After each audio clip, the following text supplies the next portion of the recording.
Hi, I'm Alyssa Colman, author of The Gilded Girl and the Tarnished Garden, and today I'd like to tell you about my new book, Where Only Storms Grow. This book comes out on August 19th, 2025 from FSG Books for Young Readers in Macmillan.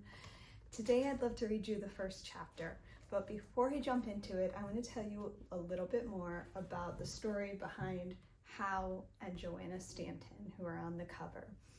They're twins living with their family on the Oklahoma panhandle in 1935. During this time, it was an era known as the Dust Bowl, which stretched from 1931 to 1939. This was a particularly bad drought when fields dried up, soil took and blew to the sky in incredible dust storms, and lots of people lost their farms and livelihoods. There are many reasons behind it. To get into all of them, you'll have to read the book.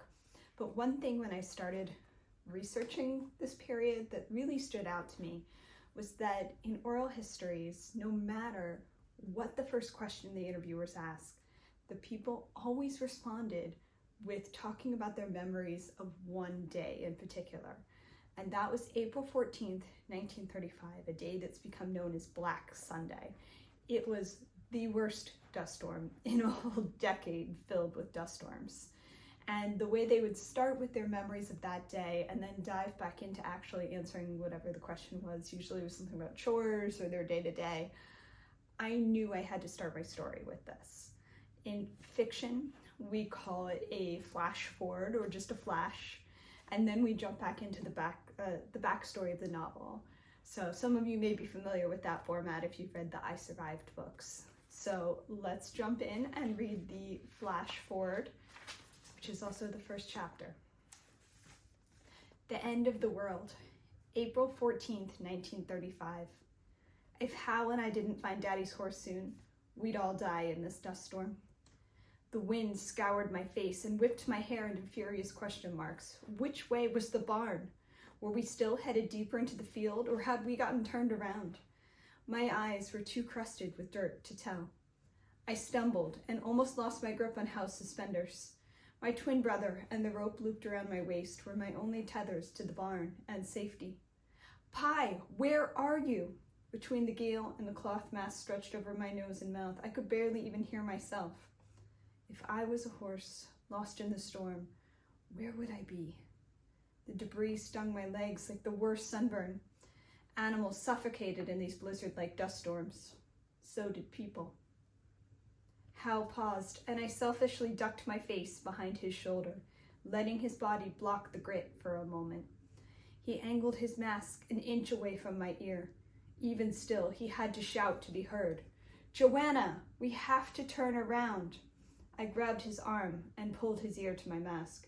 Not without Pie. I squinted to see his reaction.